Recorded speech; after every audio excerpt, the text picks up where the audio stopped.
आज की क्लास में हम डिस्कस करेंगे salient features of human genome project कि ह्यूमन जीनोम प्रोजेक्ट के सैलिएंट फीचर्स क्या है। वेरी वेरी इंपॉर्टेंट टॉपिक्स है। एग्जामिनर जो है मोस्टली 1 और 2 मार्क्स के क्वेश्चन यहाँ से बनाता है। तो देखें एक्चुअल रिजल्ट क्या मिले हमें। जब हमने एचजीपी प्रोजेक्ट कर लिया तो एक्चुअली हमें क्या मिला। तो इसमें जो लेंथ ऑफ डीएनए आई वो लगभग कितनी बताई। द ह्यूमन जीनोम की जो लेंथ थी बेटा वो कितनी मिली एक्चुअल में हमें। वो हमें मिली 3164.7 मिलियन। जैसे हम रफली कह रहे थे 3.3 इंटू 10⁻⁹ तो 3.3 नहीं है 3.1647 इंटू 10⁻⁹ आपका था। तो इसकी जो ह्यूमन जीनोम की लेंथ थी वो एक्चुअल में कितनी मिली है, कितने न्यूक्लियोटाइड्स है उसके पास 3164.7 मिलियन न्यूक्लियोटाइड्स हमें न्यूक्लियोटाइड बेसिस हमें मिले किसके अंदर, ह्यूमन जीनोम के अंदर। सेकेंड सैलिएंट फीचर क्या है, अब जीन के साइज की बात की गई कि जीन का साइज कितना होगा, किसी भी जीन को बनाने में कितने न्यूक्लियोटाइड्स इंक्लूड होते हैं। तो एवरेज साइज जो बताया गया जीन का वो कितना था, एवरेज साइज था 3000 नाइट्रोजनस बेसिस का, कि एक जीन लगभग on an average basis 3000 nitrogenous bases का बना हुआ होता है। लेकिन ये जो साइज होता है हाईली वेरिएबल होता है। अलग अलग जीन्स में इसके डाटा क्या होते रहते हैं, चेंज होते रहते हैं। अब इसमें एक क्वेश्चन पूछ लेते हैं कि लार्जेस्ट ह्यूमन जीन कितनी लेंथ का है और कौन सा है। तो लार्जेस्ट ह्यूमन जीन जो है वो कौन सा है, dystrophin. Largest human gene is dystrophin और इसकी लेंथ कितनी है, इसकी लेंथ है 2.4 मिलियन बेसिस। 2.4 मिलियन बेसिस की इसकी लेंथ है। दैट मीन्स ये लार्जेस्ट ह्यूमन का जीन है जिसका साइज एवरेज साइज से बहुत बड़ा है। तो जीन का जो साइज था वो हाईली वेरिएबल था। एवरेज जो साइज था वो 3000 बेसिस का था। यही पॉइंट बेटा एक एक नंबर के करके आपसे एग्जामिनर पूछता है। जैसे पूछ लेगा ह्यूमन जीनोम में कितने न्यूक्लियोटाइड बेसिस है तो आपको बताना पड़ेगा 3164.7 मिलियन। पूछेगा एवरेज जीन का साइज कितना होता है, लार्जेस्ट ह्यूमन जीन कौन सा है और उसकी लेंथ कितनी है। तो इस तरीके से आपको बताना है। अब आता है, ये तो था जीन के साइज को लेकर के, अब आता है नंबर ऑफ जीन्स को लेकर के कि नंबर ऑफ जीन कितने होंगे। जो जीन का नंबर एस्टिमेट किया गया था वो लगभग एक्चुअल में अब हमें कितना मिला, 30,000 हमें मिला। कितना मिला, 30,000। जबकि प्रीवियस एस्टिमेट क्या कह रहे थे बेटा, प्रीवियसली हम एस्टिमेट कर रहे थे कि जीन का जो नंबर होगा वो लगभग कितना जाएगा, 80,000 से लेकर के 1,40,000 तक चला जाएगा।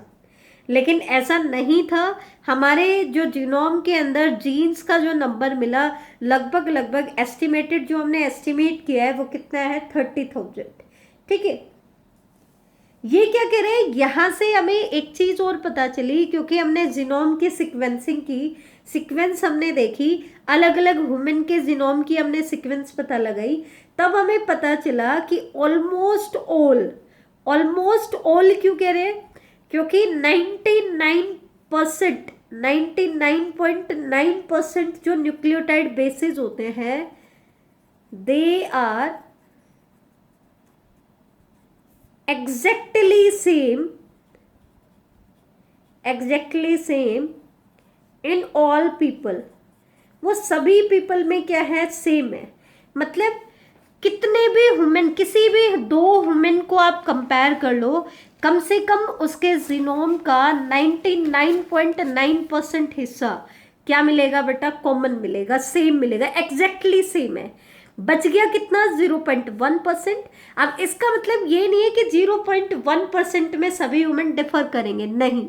इसमें जो एक ही फैमिली के मेंबर हैं, बिल्कुल क्लोजली रिलेटेड है, तो उनके बीच में इसमें भी सिमिलरिटी और डिसिमिलरिटी देखने को मिलेंगी, लेकिन 99.9% डीएनए तो ऐसा है जो सभी ह्यूमन में सेम है, एग्जैक्टली सेम है। तो ये भी आपसे पूछ सकते हैं।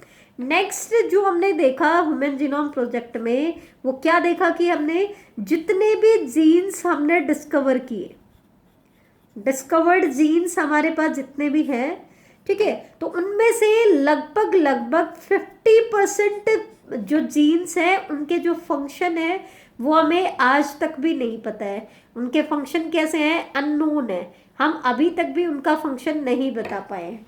टोटल एस्टिमेटेड जीन हमने बताया 30,000, तो लगभग 50% जो हमने जीन को डिस्कवर किया है उनके फंक्शन हमें आज तक भी नहीं पता है, ठीक है। फिर उसने क्या कहा, फिर बात आई कोडिंग नॉन कोडिंग पार्ट की, क्योंकि हम मेथोडोलॉजी में हम पढ़ रहे थे। तो एचजीपी से हमने क्या कंक्लूजन निकाला कि less than 2% part of the genome, less than 2% part of the genome codes for proteins। जो हम बात कर रहे थे coding sequence non coding sequence, तो कोडिंग सीक्वेंस तो ह्यूमन के जीनोम में सिर्फ कितनी मिली, टोटल डीएनए का लेस देन 2% से भी कम हिस्सा कैसा है जो प्रोटीन के लिए इंफॉर्मेशन रखता है। इसका मतलब 98% से भी ज्यादा हिस्सा कैसा है जो प्रोटीन बनाने की इंफॉर्मेशन नहीं रखता है, ठीक है। तो ये एक इसकी फीचर होगी। नेक्स्ट फीचर क्या है बेटा, अब जो हमने कहा कि जो डीएनए की सीक्वेंस है उसको अगर हम कंपेयर में क्या कहना चाह रहे हैं कि repeated sequence makeup very large portion of human genome. तो इसमें हम सबसे पहले देखेंगे कि रिपीटेड सीक्वेंस है क्या। जैसे मान लो ये एक डीएनए की सीक्वेंस मैं बता रही हूँ, इसमें मैं कह रही हूँ ATGC-CGTA, ये एक सीक्वेंस है और ये बार बार रिपीट हो रही है, ATGC-CGTA, ATGC-CGTA। तो इसका मतलब ये सीक्वेंस क्या हो रही है बेटा, बार बार रिपीट हो रही है। तो ये जो डीएनए की सीक्वेंस होगी ये रिपीटेड सीक्वेंस है कि कोई सीक्वेंस क्या हो रही है, रिपीट हो रही है। मे बी बीच में कोई और सीक्वेंस आ जाए फिर से यही सीक्वेंस आ जाए। अगर लगातार रिपीट हो रही है तो बोलेंगे टैंडमली रिपीटेड। तो ये क्या कह रहा है, हमारे जीनोम का जो ज़्यादातर हिस्सा होता है वो रिपीटेड सीक्वेंस से बना होता है। किससे बना होता है, रिपीटेड सीक्वेंस। लेकिन वो रिपीटेड सीक्वेंस इतनी छोटी नहीं होती है, बड़ी बड़ी होती है। ये तो एक एग्जांपल देने के लिए मैंने आपको बता दिया कि हमारे जीनोम का जो ज़्यादातर पोर्शन होता है वो किससे बना होता है, रिपीटेड डीएनए सीक्वेंस से बना होता है। अगला सैलिएंट फीचर क्या दिया इसने कि रिपीटेटिव सीक्वेंस क्या होती हैं। तो जैसा हमने अभी भी डिस्कस किया, they are the stretches of DNA sequence. DNA के छोटे छोटे स्ट्रेच है that are repeated many times, जो बहुत बार रिपीट होते हैं। कई बार तो 100 से 1000 टाइम्स भी रिपीट हो जाते हैं, ठीक है। कितनी बार रिपीट हो जाते हैं, 100 से 1000 टाइम्स भी रिपीट हो जाते हैं। अब हमने कहा कि हमारे जीनोम का ज़्यादातर हिस्सा रिपीटेटिव है, तो इस रिपीटेटिव सीक्वेंस का फंक्शन क्या है, इंपॉर्टेंट पॉइंट है।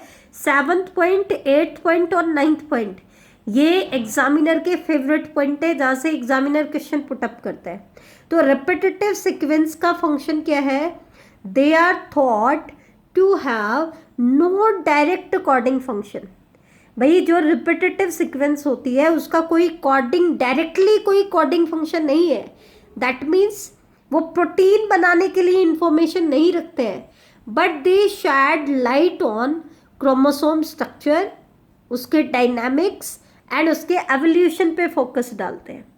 भाई क्रोमोसोम की स्ट्रक्चर कैसी होगी, उसकी फोल्डिंग कैसे होगी, कैसे वो स्ट्रक्चर में चेंज आएगा, माइटोसिस करेगा तो क्या चेंज आएगा, मियोसिस करेगा तो क्या चेंज आएगा, और कैसे एवोल्यूशन होगा, इन चीज़ों के ऊपर फोकस करता है, रोशनी डालता है, मतलब इन चीज़ों को हाईलाइट करता है, बताता है, इनके बारे में हिंट देता है।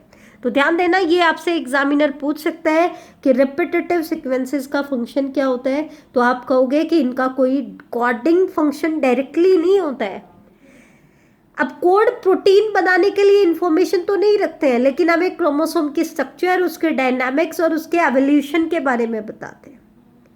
अब ये क्वेश्चन कई बार बोर्ड एग्जाम्स में पूछा है, क्रोमोसोम 1 हैज मोस्ट जीन। हमने पहले भी डिस्कस किया था, क्रोमोसोम नंबर 1 की जो सिक्वेंसिंग थी सबसे लास्ट में की गई थी, मई 2006 में कंप्लीट हुई थी। तो क्रोमोसोम नंबर 1 पे कितने जीन लोकेटेड है? सबसे ज्यादा जीन किसके ऊपर लोकेटेड है? क्रोमोसोम नंबर 1 पे। कितने? 2968 जीन है एक ही क्रोमोसोम पे, क्रोमोसोम नंबर 1 पे। और वाई क्रोमोसोम पे सबसे कम जीन है। वाई क्रोमोसोम पे कितने जीन है? 231। Chromosome number 1 has most gene, that is 2968, and chromosome number Y has fewest gene, सबसे कम जीन है, कितने हैं? 231। और लास्ट इसका सैलिएंट फीचर आता है बेटा S&P. S&P means single nucleotide polymorphism. Polymorphism मैंने क्या बताया था? Variation at genetic level. अब वेरिएशन एट जेनेटिक लेवल किस चीज में आ रही है? एक सिंगल न्यूक्लियोटाइड में आ रही है। किस में आ रही है? सिंगल न्यूक्लियोटाइड में। ठीक है, एक ही न्यूक्लियोटाइड में चेंज आ रहा है। दैट मीन्स एक ही नाइट्रोजिनस बेस में चेंज आ रहा है। क्यों? क्योंकि न्यूक्लियोटाइड में सुगर और फॉस्फेट तो सभी में सेम होता है। किसमें सेम होता है? सुगर और फॉस्फेट सभी में सेम होता है। एसएनपी को हम कॉमनली स्निप्स भी कहते हैं। तो these are those locations in human where single base DNA difference occur. जैसे आपने सिकल सेल एनीमिया के केस में पढ़ा था, GAG कोडॉन की बजाय GUG कोडॉन हो जाता है। तो वो क्या था? सिंगल बेस सब्स्टिट्यूशन हमने कहा था। तो सिंगल न्यूक्लियोटाइड पॉलीमॉर्फिज्म कई जगह पे होता है। ऐसी कितनी लोकेशंस है हमारे जीनोम में जहाँ पे एक ही न्यूक्लियोटाइड में डिफरेंस होता है इंडिविजुअल टू इंडिविजुअल? ऐसी लगभग 1.4 मिलियन लोकेशंस है। अब क्वेश्चन आता है कि इसकी सिग्निफिकेंस क्या है? एसएनपी की सिग्निफिकेंस क्या है? तो this information promises to revolutionise the process of finding chromosomal locations for disease associated sequences.